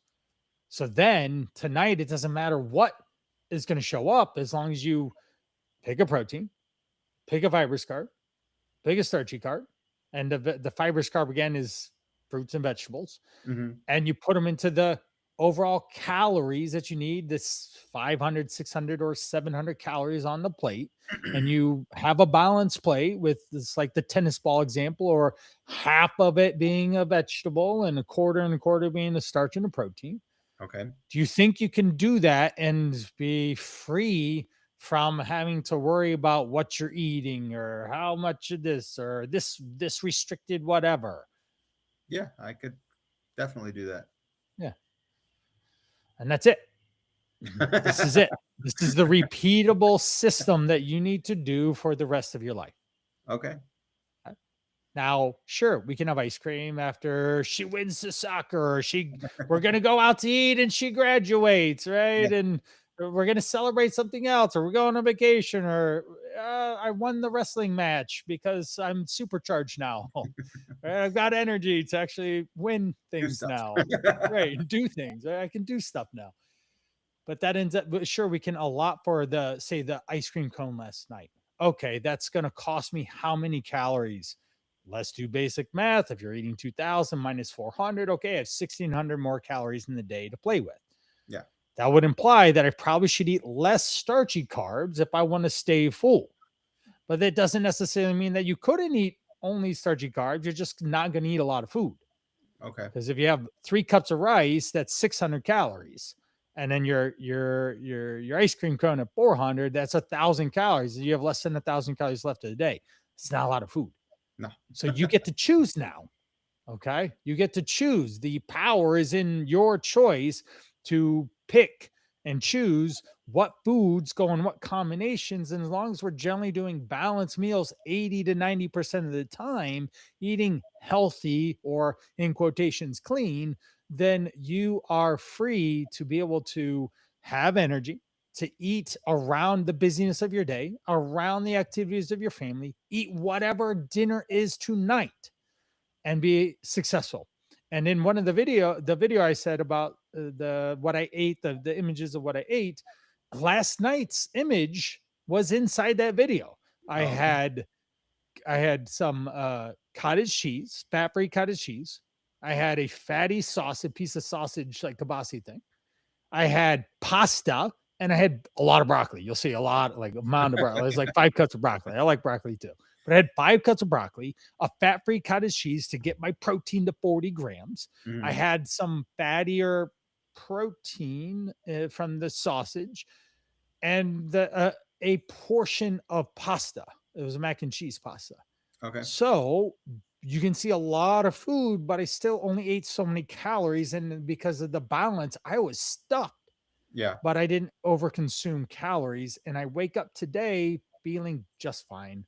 Not worried about what the scale is. I haven't stepped on the scale since it was like, I don't know, a week ago. And then it was, a month before that. And then before that, it was probably 5 months or something. I don't step on the scale. I just look in the mirror. I'm like, Mhm. we're doing okay today. Or like, yeah, I should probably lay off and knock it off a little bit. All right. So a quick recap.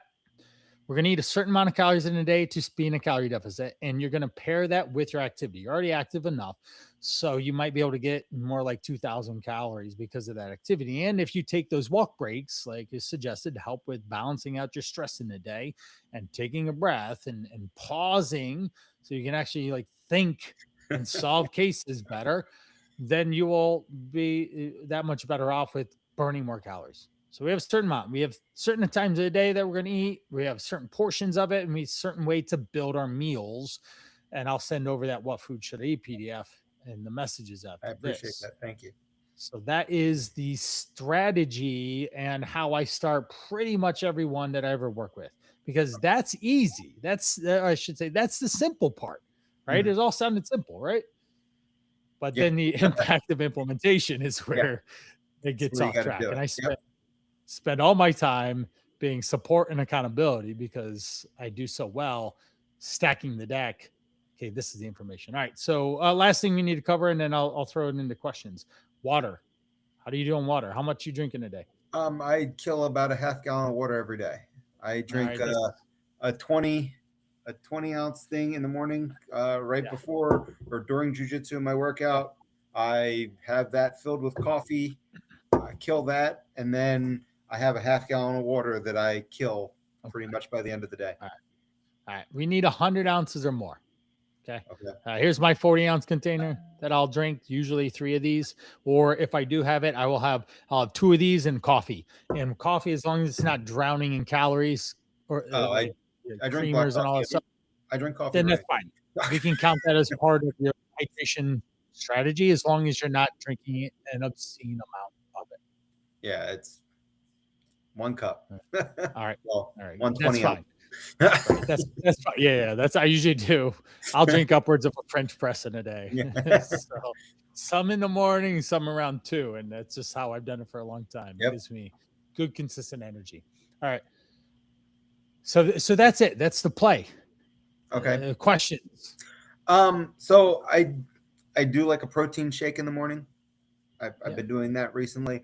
It's really protein. I put a scoop of creatine in it, You maybe should. some 5 collagen. grams. Yep, That's fine. 5 grams of creatine, collagen, and I fill it with water and I drink that. That's normally it's been my breakfast for the last 2 weeks. So what should I pair with that? Well, let's go back to your paper. Write down protein powder. Yep, got Okay. that. Most people pair fruits over vegetables with protein powder usually. So Okay. what's a fruit Yeah, that I could would pair have well? banana or something about that Banana, time. okay. And then what could be a starchy carb that you could have with that? I guess oatmeal with that. Oatmeal. Cereal Okay. could be it. A half a cup dry oats is 150 calories. A 1.5 cups of Cheerios, just normal Cheerios, is 150 calories. They're calorie equivalent. So you're like, oh shoot, I get an extra cup of food there. Okay, I might be interested in that. Yeah, right. Okay. So we can eat cereals and breads, but we do have to pay attention to the calories and also how much wheat products you have in a day. We don't want just a bunch of wheat as filling your starchy carbs. That's not a good idea. So I personally would mix the protein powder with the cereal, with the banana, with some flaxseed or chia seed, stir it up, pour some milk in it, and eat it like cereal. Oh, okay. That's how I'm doing it. And Okay. again, you watch that video that I share. I have that Mhm. 2 different images of me putting protein powder in with oatmeal and maybe cottage cheese sometimes and a fruit. And that's my meal, like 600 calories. Okay. And And it's just dry oatmeal? balanced. I take if you ask Cody, he thinks I eat it like a horse out of an oat bag or something.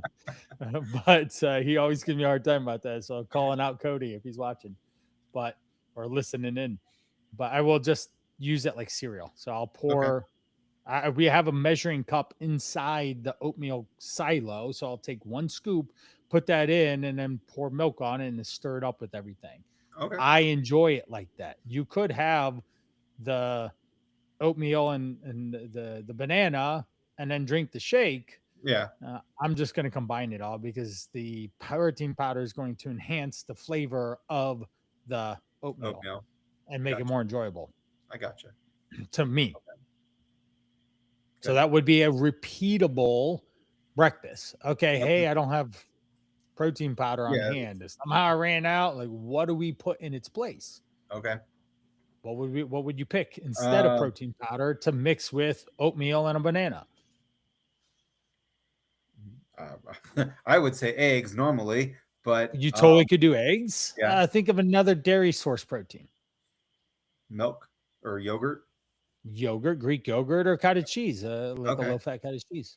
Okay. A high protein, low carb, like Too Good Dannon Too Good yogurt is really great, or kind of a low-fat cottage cheese. That would take your protein, and we want to get, again, let's do simple math. If I'm trying to get at least 150 grams of protein divided by 3 meals, and I'm trying to get 50 grams of protein in each meal, and if I'm doing over 4, I'm doing at least 40 to 50 in each meal. Let's say like 40 across 4 meals, because that'd be 160 on average. So that in your brain, like, okay, I need at least 40 to 50 grams of protein in each time I eat. And then Okay. that'll help make sure that you stay strong and your Yep. muscles and you recover and all that stuff. Okay. Good. So that's how you do it. But we want balance. That's the key.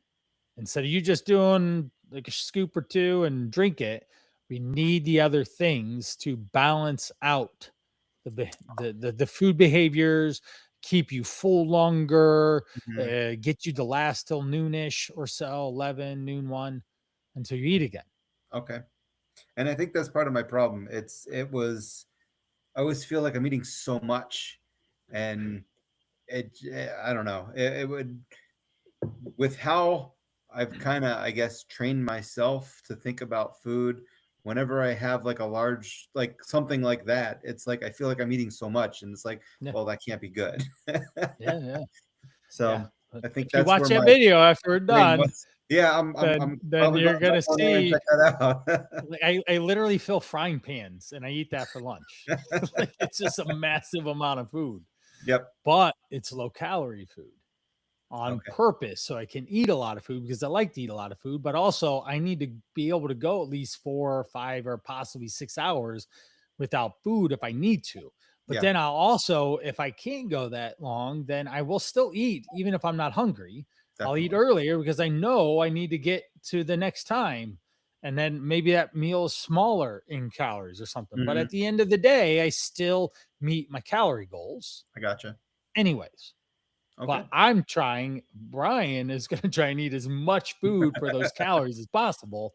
If you don't want to do that, Dominic, that's fine, man. You can just, like eat, a McDonald's burger and a small fry is almost 700 calories. Oh, So wow. have fun with that, and you will be starving all day. Because Yep. I had two burgers and two fries. I'm at 1,400 calories. I'm like out. Yeah, yeah. Yeah. Good luck. Uh, So yes, not all calories are the same, and that's when you learn nutrition and what's in the food, then you have the power to manipulate it okay, and all that. All right. great. All right. More Well, questions. um, I guess the other thing that I had was like I said, I work out Monday. I do like arms and abs on Monday. I do legs on Wednesday, and I do like a chest back thing on Friday. That's Yep. how I do that. Um, Tuesdays and Thursdays, like I said, if my daughter's at soccer practice while she's at practice, I'm walking around the trail or I go for a Yeah. jog or something. I try and do Okay. something. Um, Working out before jujitsu, all the things that I've read about from jujitsu books and all the people that I've been training with, they always say to lift weights before you go to jujitsu. Never do jujitsu and then lift weights because you've already killed yourself with the jujitsu. It's That's how I Yeah, it's like this reminds me of, hey, I'm going to do cardio. Do I do it before or after the weights? Well, yeah. when do you have the most energy? In the Uh beginning of the workout, yeah, right? exactly. So here's the thing: if we're running, and I was standing next to you, Hmm. I could get you to will yourself to run an extra however much faster for Oh so yeah. much longer, right? Like, let's go, Dominic, come on, man. And you just are like, and you're running, right? We get our macho man going on, Yeah. right? But I could do all of that. And it's like, pick up that 50-pound dumbbell. And you're like, dude, it is glued to the floor, man. I don't know what happened between sets, but Exactly. somebody, Anatoly came over here and swapped it for the 100 or something. This thing Yeah. is heavy, right? So you lift first and then go do the thing. Now you still would want to have, say, honey or a simple carbohydrate. Yeah. Yeah. Think of a peanut butter and jelly or a graham cracker or a granola bar or something like that, Hmm. 100 to 200 calories or so. Why? Because you want to put the food in your mouth so that your body won't deplete the muscle glycogen, the stored gasoline in the gas tank of your Hmm. muscles. And then because if not, then you're more likely to get hurt. I I got. just lifted weights and I fatigued myself and I'm trying to roll and I get my arm bent out of Yeah. shape and I'm pulling and straining, and next thing you tweak something. Yeah. So we don't want to make sure you don't do that. No, we don't want to do Yeah, yeah. that. Don't want to do that, right? We want the arm to bend Yes. normally, right? Okay. So one thing I'll throw out there, a huge fan of Jeff Cavaliers. He's the Athlete X guy. Six Pack Promise ab app. Six Pack Promise. Buy it. It's $3. I've been using it for years. I used to teach ab class. This thing's awesome, and you could do that like 4 times a week. It's Okay. 6 or 7 minutes long, and they are good. I recommend it to everyone. So you don't just do abs on Monday. We do abs like 3 or 4 days a week. And Okay. you could put that as a warm up, a cool down, like whatever. You could just like, oh shoot, I forgot to do my abs, and roll out of bed at night, do the 5 minutes, and get Mhm. back in and go to bed. It's powerful though. It's really good. It's worth its weight in gold. All right. So Six Pack Promise, and do it more than once a week, Okay. because core strength is going to be super important for what you do.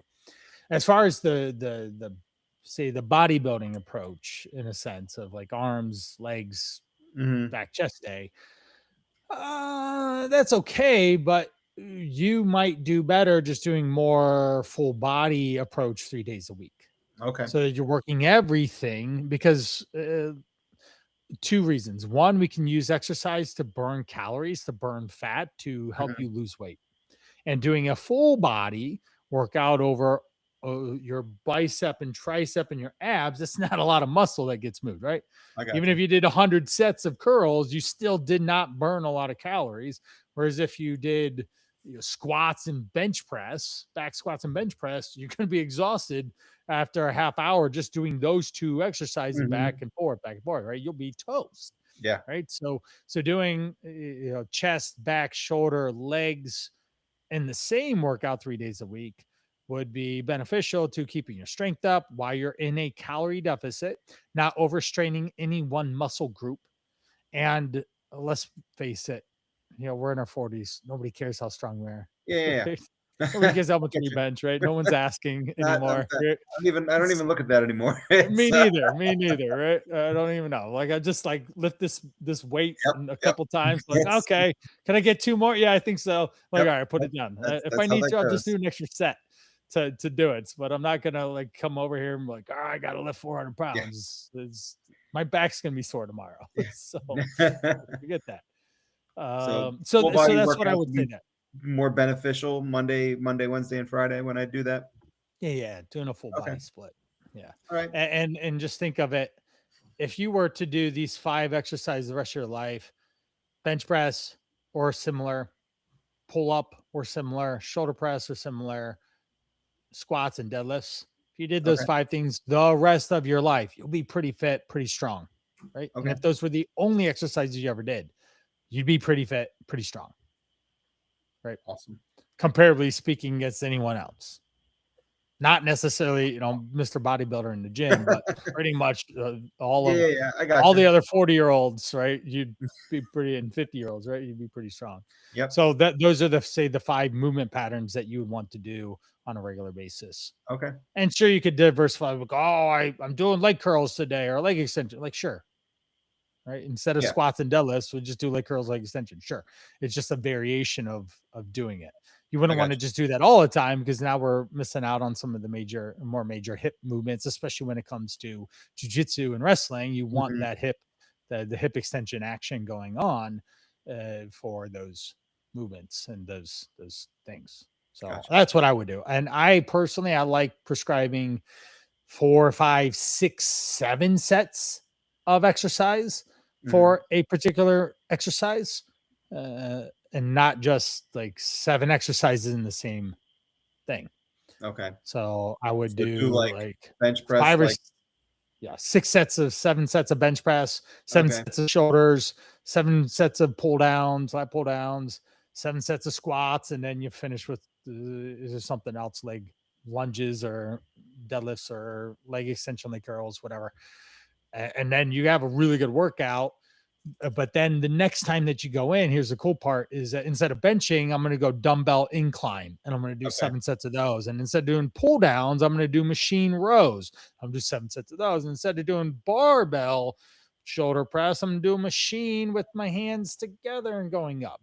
I gotcha. Ultimately, it's the So same difference. You're it's either this pushing the weight away from you or you're pulling it toward you. I gotcha. It So doesn't it's like really matter.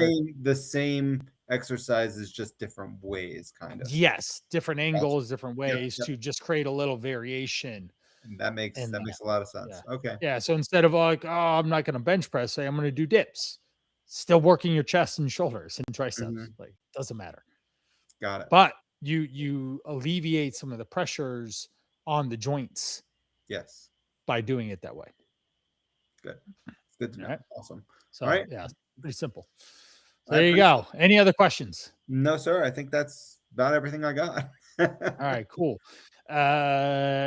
We've been killing it. Thanks for your time. We're what, Thank an hour thank you. into this thing. I So tell me some of your feedback. What you learned? What were some of your takeaways? What's the impact of our conversation on how you're going to move forward? well, like you said, the getting my head around the nutrition thing is going to be, I think, what's going to help me the most. Yeah, I'm looking forward to doing that and trying the techniques that you gave me with that. I think that's going to be the most beneficial. Hopefully, and like I said, uh, that's what I was looking forward to, because, like I said, yeah. my whole life, you know, never really trained on You work nutrition. hard, man. You're working really Exactly, hard, but you've lost I'm like 100 pounds and yeah, still and it's working like, really hard. I'm still working out, I'm doing all this stuff, but I'm not losing any weight, and I like plateau Right. like around 240, and it's like I can never get under that weight. And when I did it with the GLP-1s, I was like, oh dude, I finally did something, and then I'm back up to it, and it's like, come on. So Yeah, frustrating. my head around nutrition is where I needed this. So yeah, that's going to be super beneficial, and I'm looking forward to trying the full body workouts Monday, Wednesday, and Friday, because I was getting a little bored doing back, chest, and I was getting bored with that. So I think this will kind of Yeah. help it out a little bit. So Yep. Mix it up. Like I'm maybe looking this time we're just going to do a bunch of push-ups instead of anything with dumbbells or whatever. So maybe we I can. did that one year. I did a lot of push-ups. So I used to ruck. Oh I yeah. used to do the rucking when I first started. And what I would do is I put the weight vest on, I go out and I'd walk and I'd do squats and then I'd do push-ups and I'd walk and Yeah. do squats. Yeah, And it's by the end great. of it, I had done 300 squats and 300 push-ups. And I was like, Yeah. let's see if I could do 100,000 push-ups in a year. So that's what I did. And Nice. it was around COVID. It's what I did. So I had a Nice. whole chart of how many push-ups I did in a day. Yeah. Yeah, Yeah. COVID got me really bored. Yeah. This my COVID workout was I had 4 exercises. I literally told you what I did. I Yeah. did a chest, a back, a shoulder, and a leg.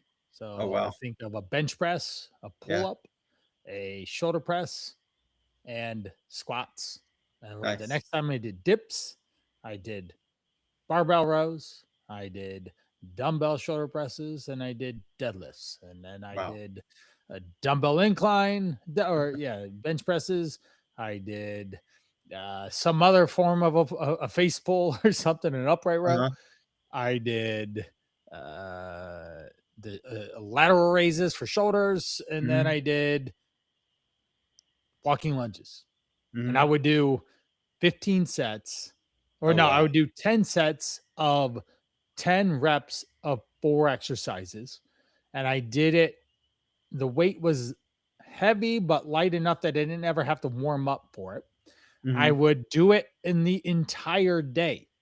So I Oh would give wow. myself the whole day to do it instead of coming out and doing an hour. Because Mhm. I've worked out like 3, 4, or 5 days a week pretty much for since high school. So Yeah. I love working out, but at this point, there's so much responsibility Yeah. in life that, oh, can I actually get this hour in the day? You really have to be intentional about doing that. And there's always other things to do. And running your Uh-huh. own business, you're like, well, I've got a long to-do list here. So that was my out.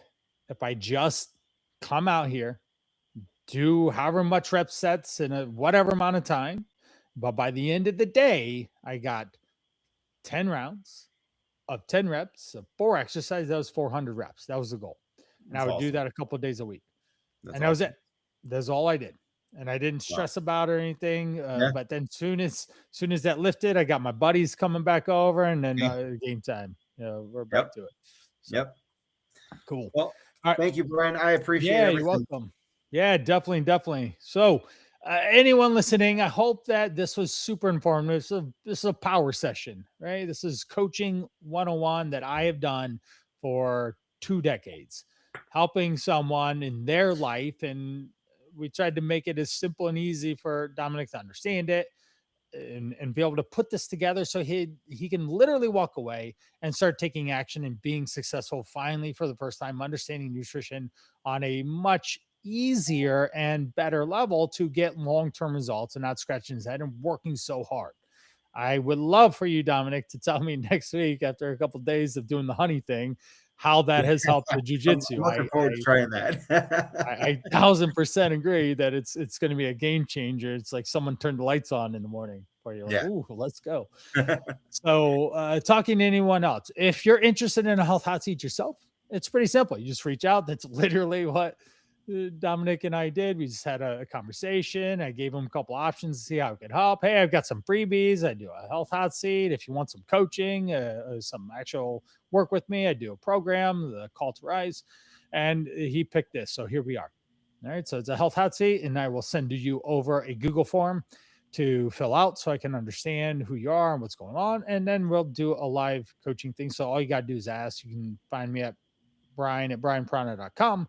You can hit me up on Instagram at Coach Brian Prana. And then for those listening in, you're like, this was awesome, but I just want to like do the thing with you, Brian, and reach results. I've got the Call to Rise. It's a 100-day fat loss challenge that I take men over 40 through to help them actually implement these things that we talked about, because this is easy. It's this is all this information is the easy part. It's the actual act of doing it consistently over time. And Dominic, that's all you have to do is consistently do these things day in and day out over weeks and months and the rest of this year, in a sense, and you will get to your goal. But that's the challenge of understanding when certain situations come up or challenges or setbacks or whatever life happens. How do we work through that? And I'm really good at that because I've literally just been in the trenches with people for 23 years, just talking to them and helping them through these things. And that's what the Call to Rise is about, to help get weight off, get you out of risk of higher rates of chronic illness, diabetes, heart disease, cholesterol, blood pressure, things like that. Or and give you a lot of support and accountability. When you work with Brian, Brian likes to win, and so we're going to make sure that you win too. And so that's the Call to Rise.com. You can check that out too. And that is it for episode 105. So the cool thing is, Dominic, you can re-listen to this a lot. Yep. And if you I would encourage you to re-listen to it multiple times over the next, say, 6 to 8 weeks. Like listen to it like every 2 weeks to refresh and remind yourself of the things that you're doing, because each time you listen to it, you'll pick something else up. Like, oh my gosh, I understand why he said this now, because you've been doing the thing that you needed to do. And if you need more help, then we can talk about what next steps would look like for that too. Awesome. So thank you so much for you, you, and thank you for the listeners listening in. Off we go. I appreciate it. All right.